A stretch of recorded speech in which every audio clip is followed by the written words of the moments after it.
বানিয়ার সঙ্গে এক কুলাঙ্গার আমাদের প্রিয় নবী হযরত মুহাম্মদ মুস্তাফা সাল্লাল্লাহু আলাইহি সাল্লামকে নিয়ে কটূক্তি করা আসসালাতু ওয়াসসালামু আলা রাসূলিল্লাহি সাইয়্যিদুল মুরসালিন ওয়া আলা আলিহি ওয়া আসহাবিহি আজমাইন ক্বালা তাআলা ওয়া মা আরসালনাকা ইল্লা রাহমাতাল লিল আলামিন সাদাকাল্লাহুল আযীম।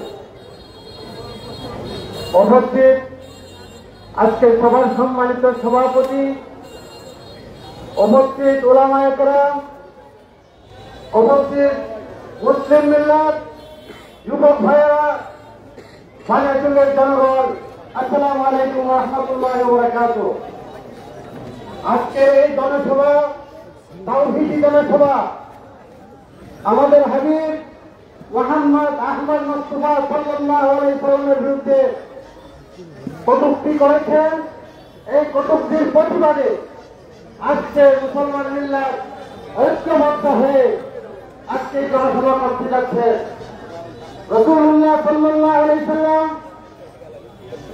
আল্লাহ পাক দুনিয়াতে রহমত স্বরূপ পাঠিয়েছিলেন। ওনার বিরুদ্ধে কটূক্তি করার মতন পৃথিবীর এমন কোন শক্তি নাই, এমন কোন মানুষ নাই। কিন্তু আজকে এই বানিয়াচঙ্গে বানিয়াচং উলামায়ে কেরামের দেশ, বানিয়াচং মুসলমানের দেশ, বানিয়াচং মাদ্রাসার দেশ, সারা বাংলাদেশ জানে এই সারা এশিয়া মহাদেশের মধ্যে সর্ববৃহত্তর গ্রাম হল বানিয়াচং।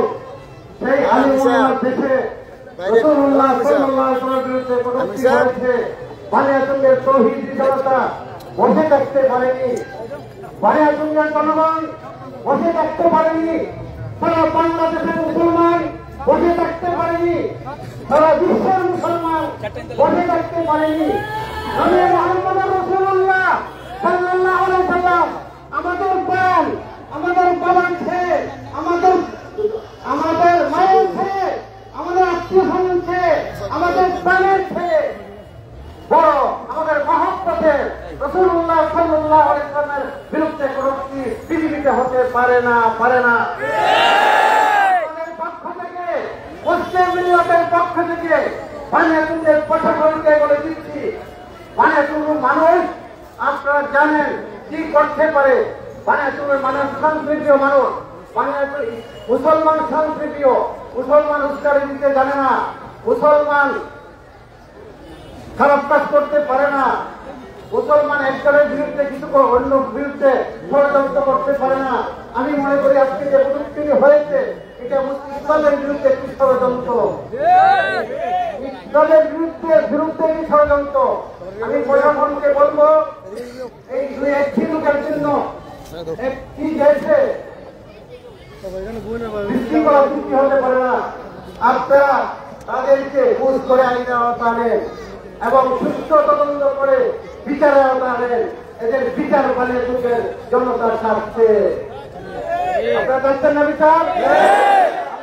আমরা রাসূলুল্লাহ সাল্লাল্লাহু আলাইহি ওয়াসাল্লামের বিরুদ্ধে কটূক্তি করতে পারবে না, একটি মানুষ কটূক্তি করতে পারবে না। উনি সর্বশ্রেষ্ঠ মানব, এই আমাদের নবী মুহাম্মদ রাসূলুল্লাহ সাল্লাল্লাহু আলাইহি ওয়াসাল্লাম। ওনার বিরুদ্ধে অনেক ষড়যন্ত্র আওয়াজও হয়েছে, সারা বিশ্বে আন্দোলন হয়েছে। এই আন্দোলনের বিরুদ্ধে ইহুদি নাসারারা মাথা নত করেছে। আর এই হল মুসলমানের দেশ, এই বানিয়াচং, এই বাংলাদেশ একটি সাম্প্রতিক দেশ।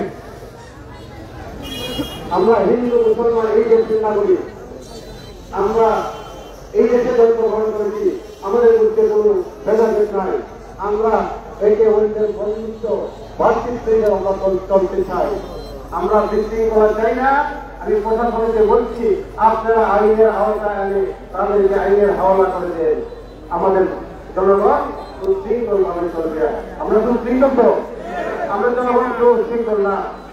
আমরা বিচার চাচ্ছি, আমরা বিচার চাচ্ছি।